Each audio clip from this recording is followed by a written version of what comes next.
Yeah. Hey everyone, and welcome back to the channel. Today we'll be painting this Wagzai Warboss from Pupppetswar.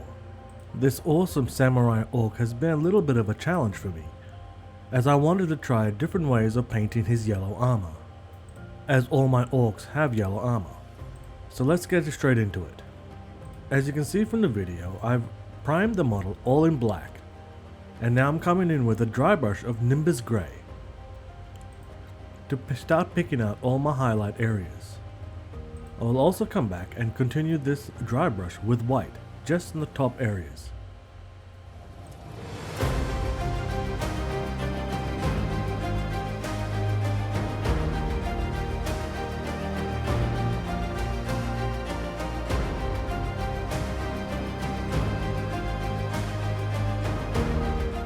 I'm going to start off by painting the orc skin. And I'm going to do something a little bit different. I'm going to start off with a base coat of phthalo blue, an overall solid coat over all the skin.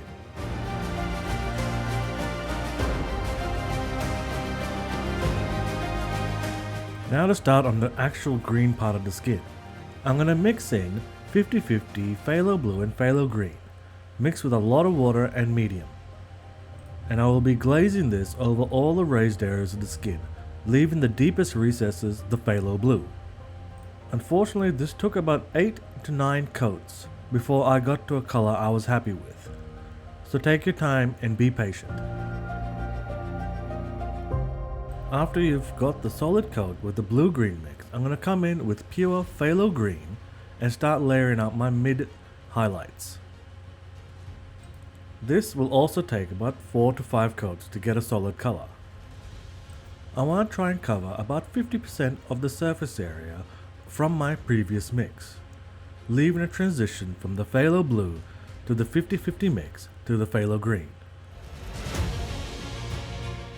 After I was happy with the phthalo green, I came in with phthalo green and light green, mixed 50-50, and glazed that on as my top highlight areas. I have mixed a good amount of water and glazed medium into the mix so I can have a smooth transition between the colors. It's from this point that you'll really see the orc skin come to life.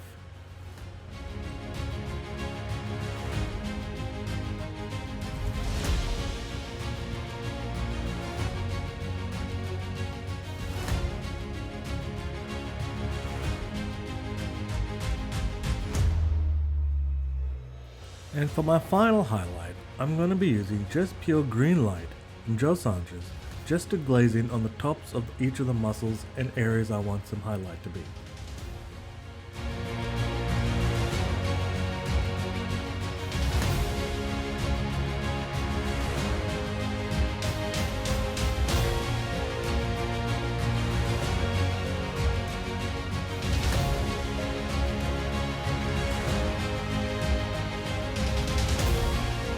Now to work on the armor. Please ignore what I've actually done on the armor currently, and just go for a solid coat of yellow. I was trying a few different techniques and I wasn't quite feeling it. So when you're ready, coat the entire armor in solid yellow and then I'm going to use Endurance Brown mixed 50-50 with Flame Orange ink from Dalarani, and then I'm going to wash the entire armor with this color.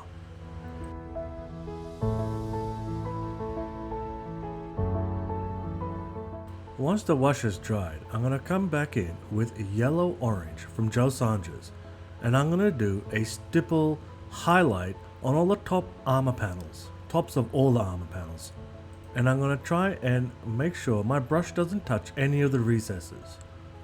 But as usual, if it does, then just come back in with your wash mix and just recess panel shade that area. The reason I'm going for the stipple technique and dry brush technique is I want to leave texture over all the raised surfaces of the armor, as this is an orc and I don't think he'll be looking after his armor very well.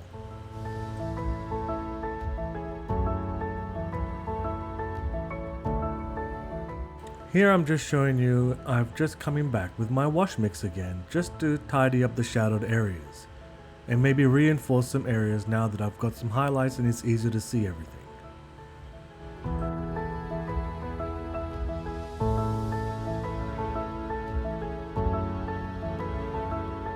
My final highlight for the armor is going to be using yellow light from Joe Saunders, and again I'm going to use the stipple/dry brush technique over the most top areas of the armor panels.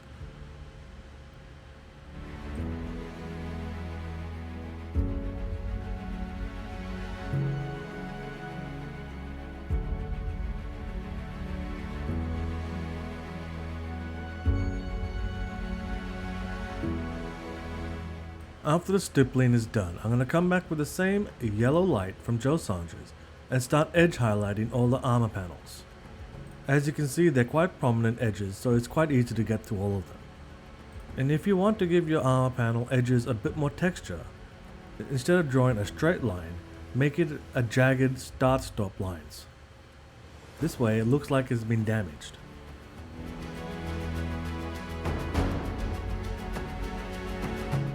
Now for a bit of an experiment.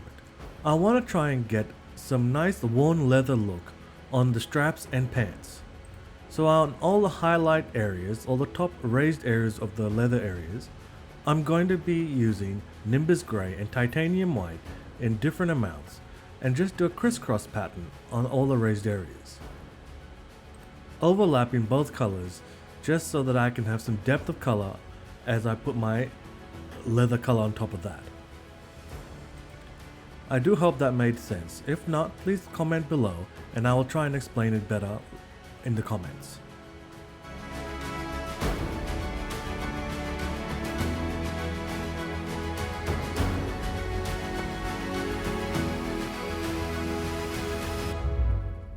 Now for the leather color on the pants. I'm going to use Scale 75's Endurance Brown Instant Color, mixed 50-50 with some water, and I'm going to paint it over the entire pants area. This first layer is going to be nice and thin so you can still see the white and grey texture that we made before under the brown color. Once that is dried, I'm going to come back in with Endurance Brown, not thinned down, and I'm going to recess shade all the deepest recesses of the pants. For all the straps across the model, I'm going to be using Snakebite leather, and I'm going to be doing the same process as I did with the pants.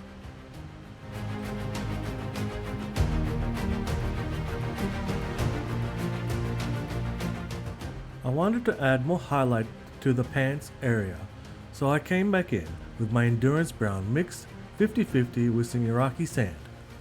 And I'm going to continue doing that crisscross pattern on the raised surfaces of the leather pants. Once that is dried, I'm going to come back in again and add a little bit more Iraqi sand and continue doing the crisscross pattern. I'll keep continuing doing this until I get to an amount of color I'm happy with.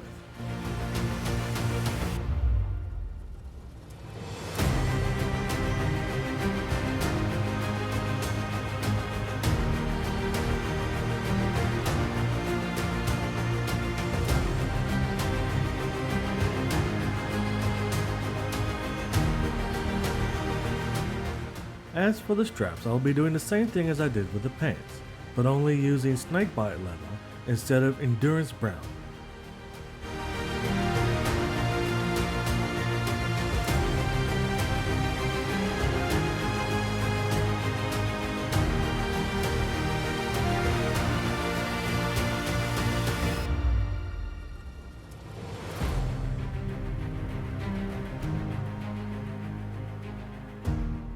For all the boots and little strings that are holding all the armor panels together, I'm going to use Black Templar contrast paint to paint these areas.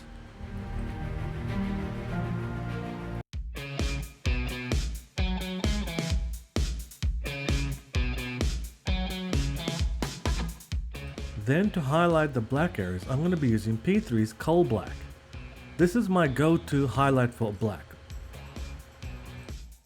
I'll just be painting all the top surfaces, leaving the black in the deepest recesses.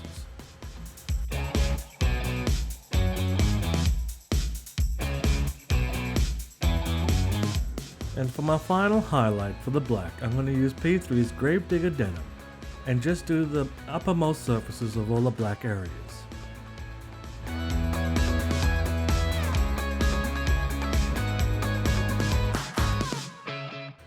For all the metallic areas, I'm going to be using aluminium from Model Air. For this part of the video, I'm going to be focused on the base that came with the model, just so it's easier for you to see what I'm doing. But don't forget, Wagzai has a lot of little swords sticking out of him, plus 2 banners to focus on, and both his weapons. To wash all the metallic areas, I'm going to use a mix of null oil and Agrax Earthshade. I'm going to mix them both together on the actual metallic areas and let them blend together.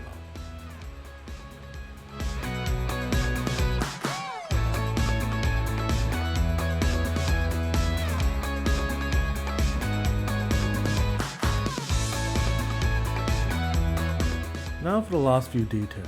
I'm going to be painting Wagzai's banners and his sword hilts that are littered across his body and his eyes, all with Bile Red contrast paint.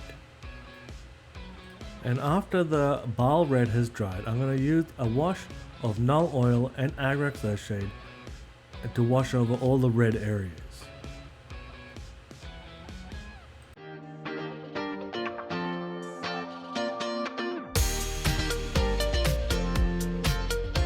And the final thing to paint on Wagzai is the metallic air highlights. I'm just going to come back with my original aluminium and just dry brush and stipple in certain areas the highlight.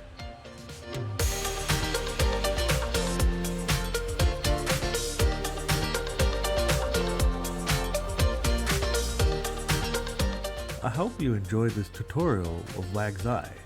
Pupppetswar have done an amazing job with this sculpt. I really love the samurai aesthetic of the orcs. It just looks really cool. I've learnt a lot from all the experimenting with yellow armor I've done on this, and with the different ways of painting the skin. So don't be afraid to try new things and push your boundaries. I hope this tutorial has inspired you to continue exploring miniature painting and creating your own unique masterpieces. Don't forget to like and subscribe to my channel for more exciting tutorials and miniature painting content. If you have any questions or comments, feel free to leave them down below, and I'll do my best to answer them. Thank you everyone for watching, and happy painting!